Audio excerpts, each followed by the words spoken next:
Birds 365. Appreciate you streaming on in. While you're at it, go ahead, hit that like button. I know you don't really like us, but I'm asking you to do it. Come on, I got two black eyes. Cut me some slack here on Birds 365. We got the handsome Pat Leonard joining us from North Jersey to give us a giant perspective for this. All right, Leonard, let's cut to the chase.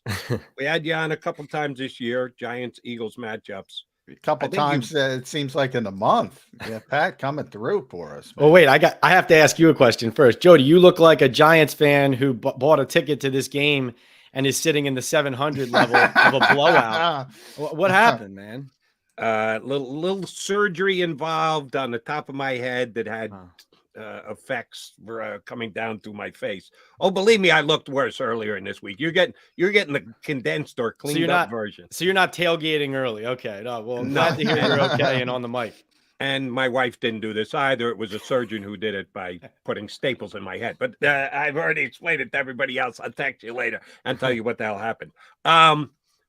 The Giants are showing some confidence this week. Too much being made of the Giants, having a good time at practice, dancing a little bit.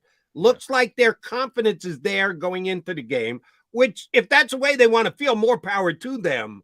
But then you can't also play the underdog card. You got to go one way or the other. We can play with the Eagles or, wow, we're being disrespected because we're the underdog. Are they trying to walk that fine line between the two, or do they really believe they're going to walk into Lincoln Financial Field and win the game on Saturday? Yeah, no, that's a good question, Jody. I think this is the first time I've seen the Giants act like a team that's playing with house money. Like they don't like that idea. They don't like the narrative. They don't like the idea that people say they shouldn't have been here. But that was the first time, and they dance at practice all the time. It's nothing new, but it was an interesting looseness to them that showed you they are well aware they weren't supposed to be here. They weren't even supposed to be in the last game, let alone beat the Vikings on the road. So I think they view it as a little bit of an advantage that they feel no pressure. And that doesn't mean they're going to win the game. It doesn't mean the game's going to be close, but compared to even how they finished the year, right, guys? I mean, it's not like they were beating teams down the second half of the season. They were losing a lot of games. Yeah. There was a point there where it looked like they might not get in despite starting 6-1.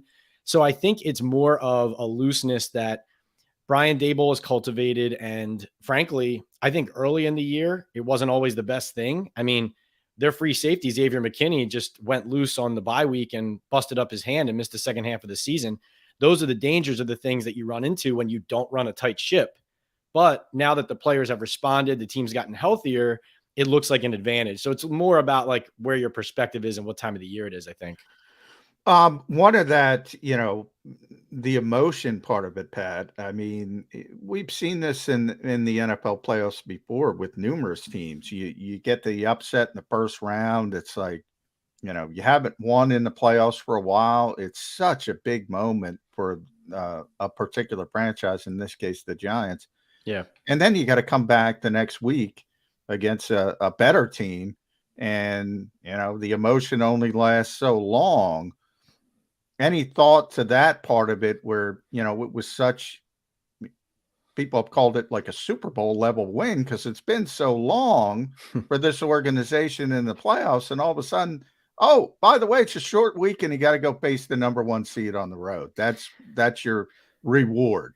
Yeah. I think there's a danger to that. I frankly, not to rain on the Giants parade. I mean, they deserve to celebrate that win, but they weren't acting like they've been there before, which I never think is a good quality. I mean, it's a proud franchise with 4 Super Bowls acting like they won a 5th when they beat the Vikings. I think that from an Eagles standpoint and from an objective standpoint, you do have to rein that in quickly because yes, you deserve to celebrate that, especially because of expectations from people like me on the outside who picked them to win 3 games, and even from their own front office, which was operating this season as if it was year 1 of a rebuild. And that's still what they view it as. Yeah. So I think there is a danger a little bit to not turning the page on Minnesota. I do think they've done that, John. I think what you're hitting on, though, is I think people forget how badly the Eagles beat them at MetLife. And I know the Giants weren't fully healthy in that game. Saquon Barkley had the shoulder, but the fact of the matter is, I might have told you guys this before on here. Yeah, you did. You said they were shook. Oh my God. I mean, I've never heard the Giants say an opposing team was that much better than them, let alone one of their biggest rivals. Yeah. It is very telling. All right. You know this certainly better than us. One of the reasons why I'd love to say, oh, the Giants are overconfident. The Giants celebrated too much. Giants aren't coming into this game with the right mindset. But on the offensive side and the overall side, I'm not as worried because Daniel Jones does seem like a straight and narrow guy, that he doesn't get too high, he doesn't get too low. He stays pretty balanced. I know Brian Dable does the same exact thing. He's been around. He knows, all right, you celebrate, now you come back to earth, you narrow focus, he'll get that done. Who's the defensive leader for this Giants team? If you got faith that come game time, the quarterback will pull it together, the coach will pull it together. Who's the guy who's got to pull it together on defense for the Giants? Dexter Lawrence, their defensive tackle, their nose tackle, second team All-Pro AP this season. The awards have been rolling in. It's been valid, or it's been, he earned it. He has taken another step this year with Andre Patterson as his position coach coming over from Minnesota. And in Wink Martindale's scheme, they've really isolated him on the inside and let him go at centers and win consistently. He's told me privately before, I don't think there's a center in the league that can block me. Now, I will say this, Jason Kelce can block him, and he's shown it, right? So most centers can't block him. He might be playing against the one who can. That's part of the reason the Giants are in a little bit of trouble. The interesting thing is when they last played, their pass rush actually was the only thing that was somewhat encouraging about the Giants' performance. Even though they got their butts kicked, they were able at times to get to Jalen Hurts. So that's the key here. I mean, Julian Love's their leading tackler at safety by a mile, but the leader is Dexter Lawrence. And he's the guy who early in the season, it was Saquon Barkley on offense. This is in the first 3, 4, 5 games. It was Saquon Barkley doing the damage on offense, and it was Dexter Lawrence just leaving opposing coaches and GMs scratching their heads walking out of MetLife Stadium. So it has to be him. Yeah. And he wrecked that game against Minnesota. Just tremendous pressure. But again, bad interior line. This week it's Jason Kelce, Landon Dickerson, Isaac Seumalo. And even, Dexter's going to win his reps. He's a great player, but it's going to be a little bit more even. Exactly. You would think moving forward.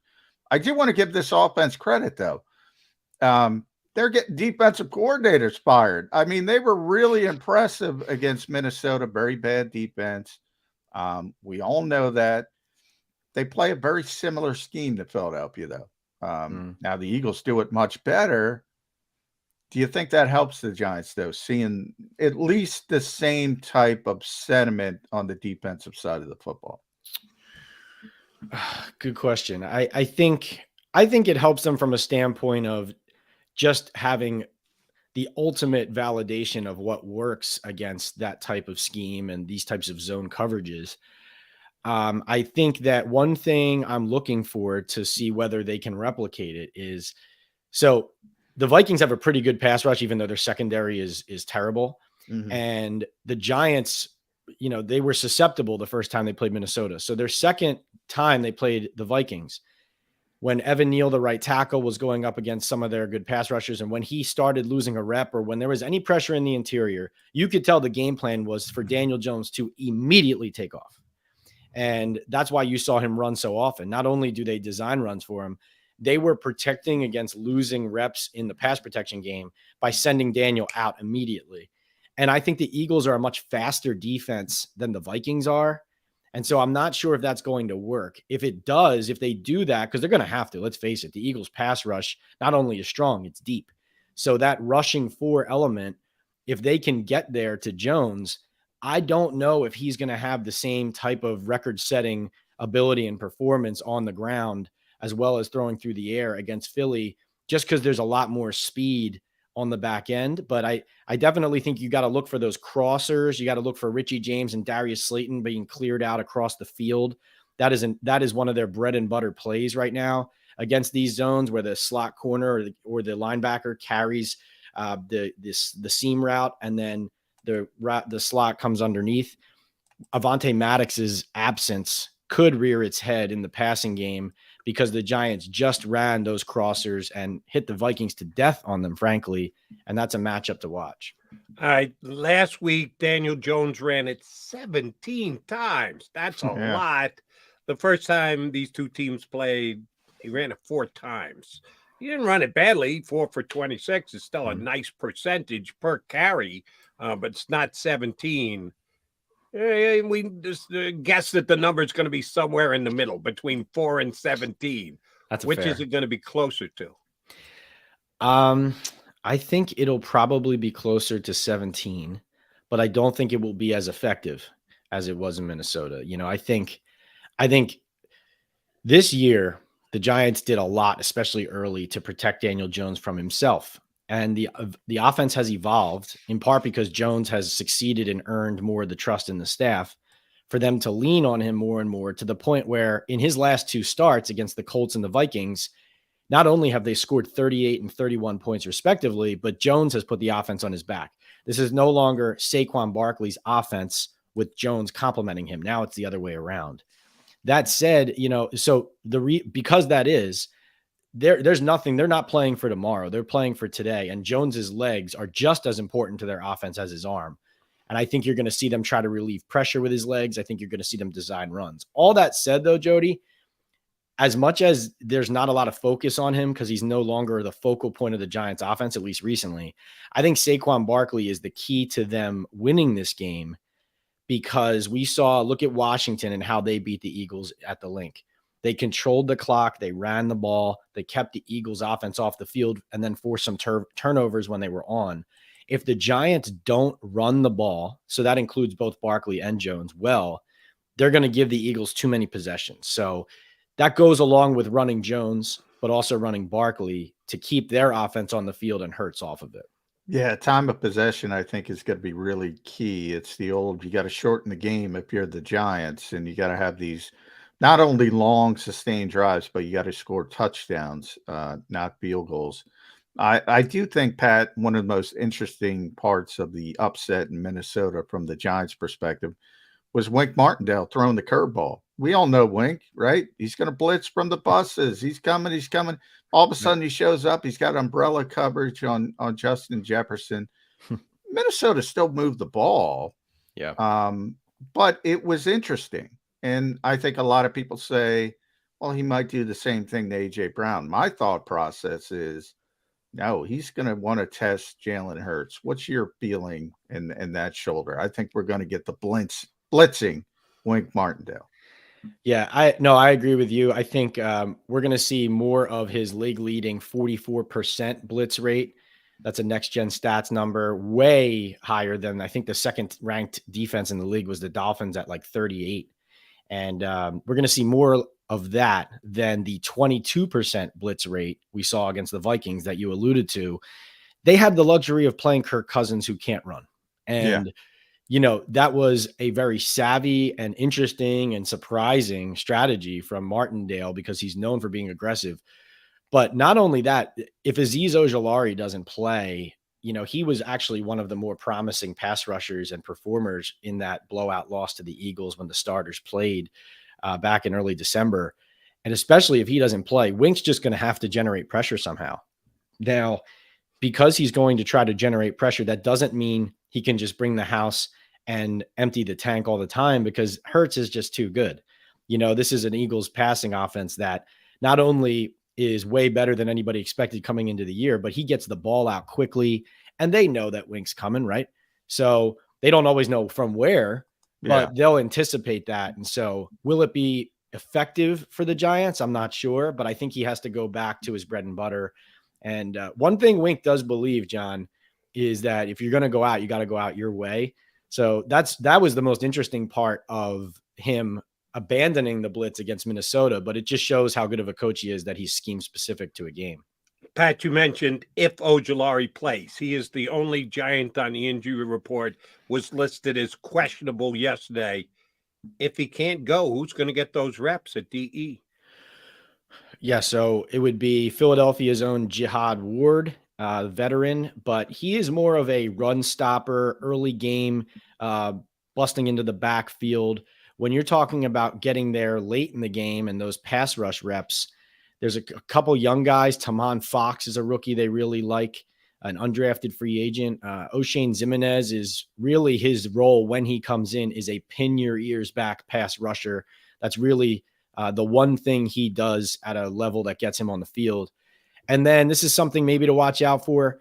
Quincy Roche, who played 3 years at Temple in college, I could see him being possibly elevated from the practice squad. And so Joe Shane and the Giants have been doing this thing lately where they elevated Davis Webb late in the regular season just to give him a game check before he ended up playing against Philly. In Minnesota, they elevated a couple guys, Ja'Shawn Corbin and Khalil Pimpleton, just to get him a game check, but they were healthy scratches. Pimp played last week. I didn't even know that. No, he didn't play. He was just on the active. Yeah. Okay. So he got that fat, like 40,000, whatever. A lot check. of teams did that, Pat. It was interesting. It's a good look. Guys. So they're going to I remember him from Hard Knocks. He was one of the stars of Hard Knocks, and then the Giants picked him up. I said, all right, I'll root for this guy. He's got some, talk about swag. He had some swag. The pimp. Yeah, man. He's a good guy too. But so they're going to do that again this week with a couple guys. But I think maybe with an eye on addressing this issue, if Ojulari doesn't play, Roche could step in. He could get elevated, for example, and step in if Ojulari is scratched. And then maybe another guy who probably gets scratched, like wide receiver David Sills. But on Ojulari, important to note two things. One, he said on Wednesday that he was trying to play. He was hopeful, but he was sore. On Thursday, I watched him out there. He was moving pretty gingerly. So if he plays, he's still, in my mind, only going to be like a 10 to 12 snap situational rusher. I have my doubts of whether he'll actually go. One player I want to talk to you about, Pat, is Isaiah Hodgins. I think the Giants, Joe Shane deserves a ton of credit. I think it was a waiver pickup. I think he's had touchdowns in 5 of 6 games, if I'm correct. Yep.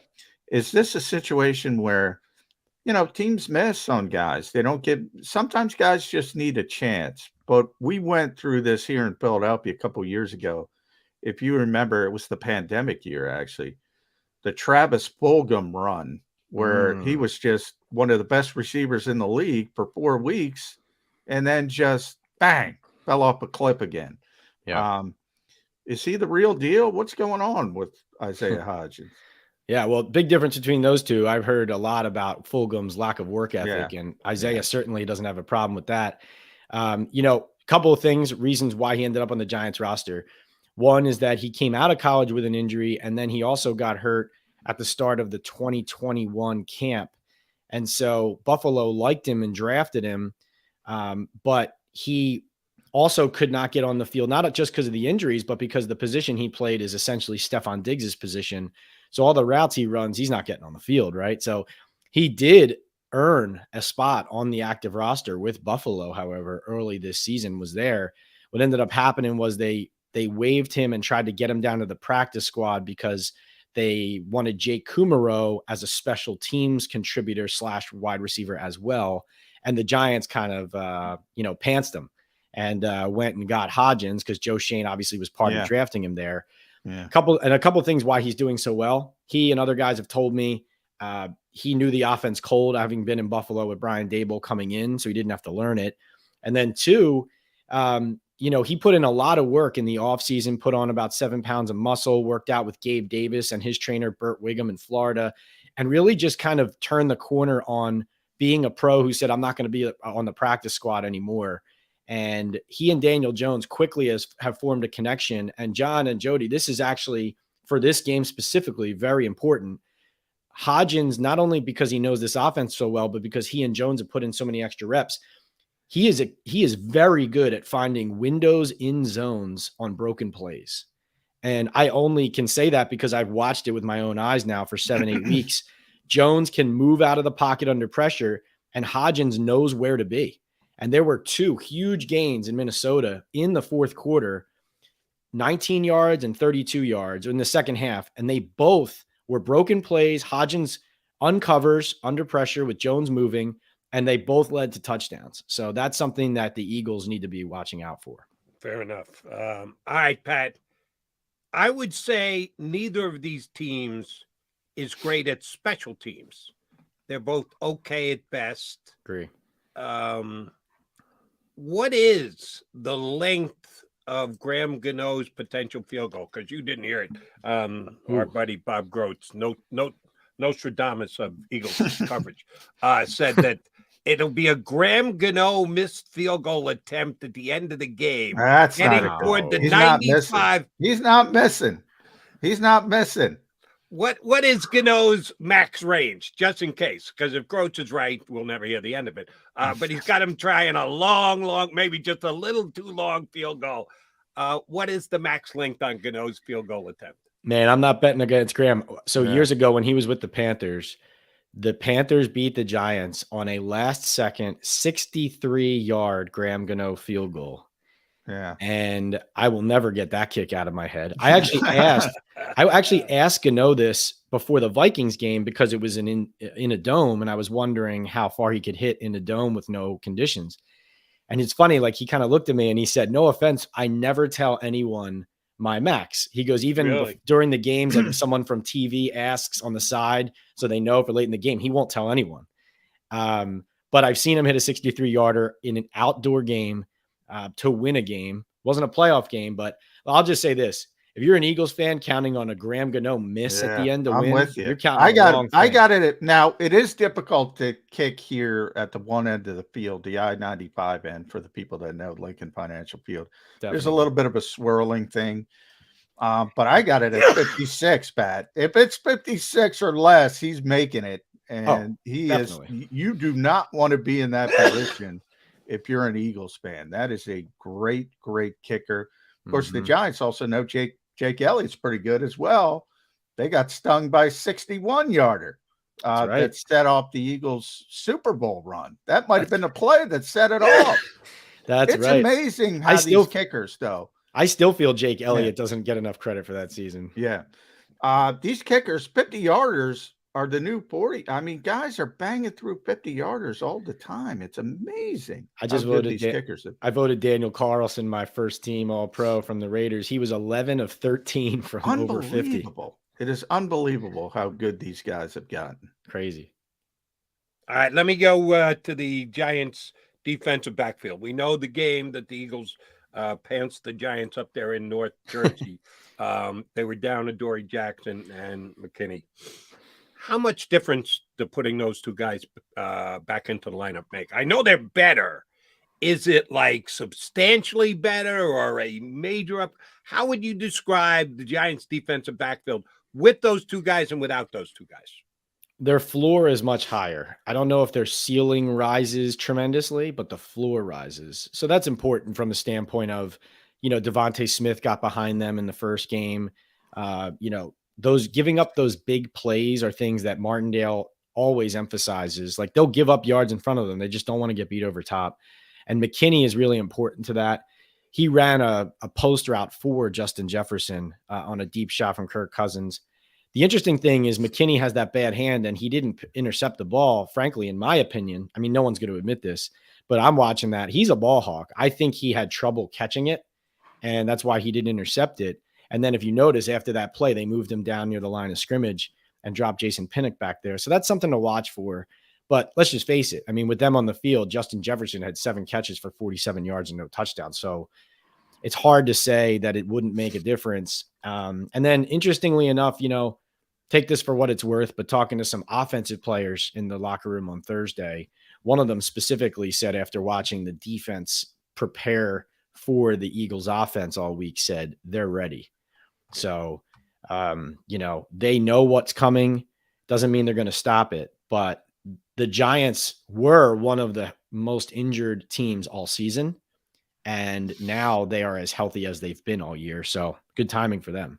Yeah. I'll leave you with, the one. I look at that Giants roster, Pat, and I stop at the linebackers and I go, oof, this is not good. This is not good.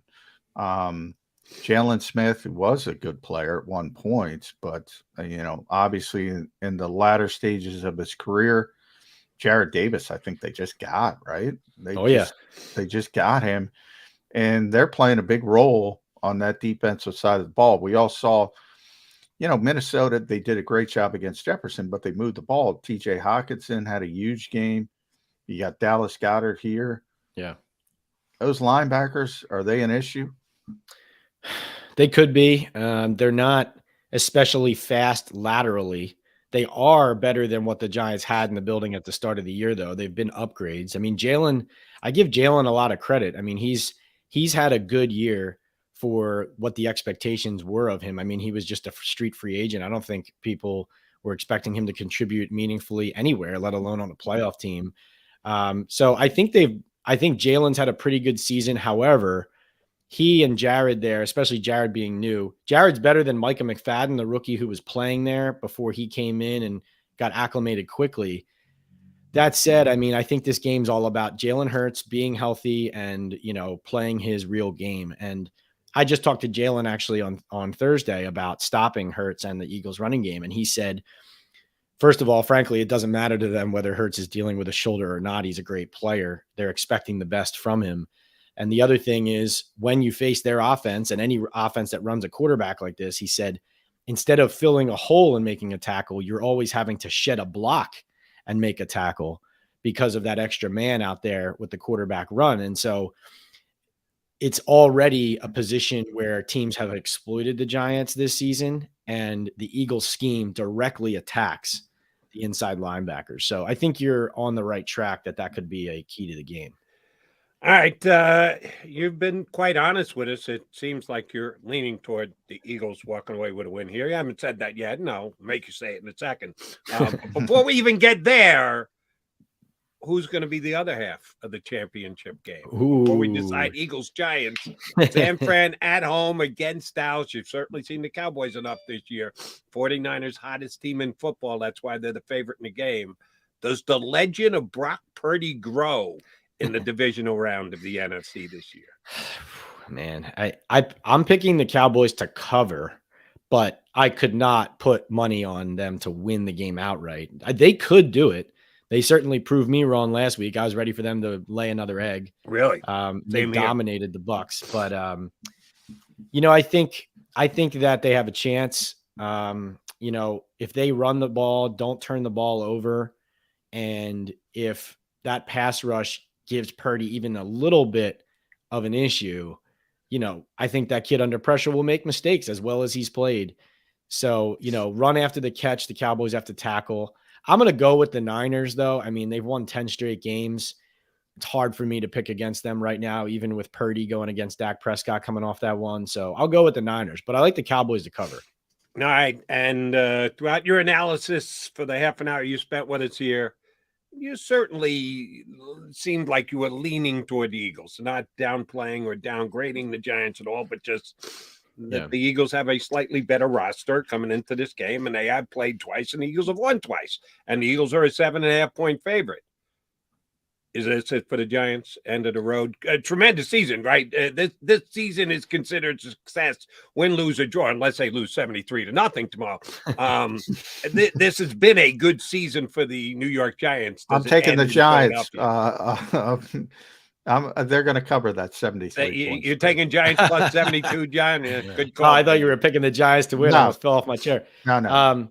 Listen, the Giants have a chance in this game. It's not impossible.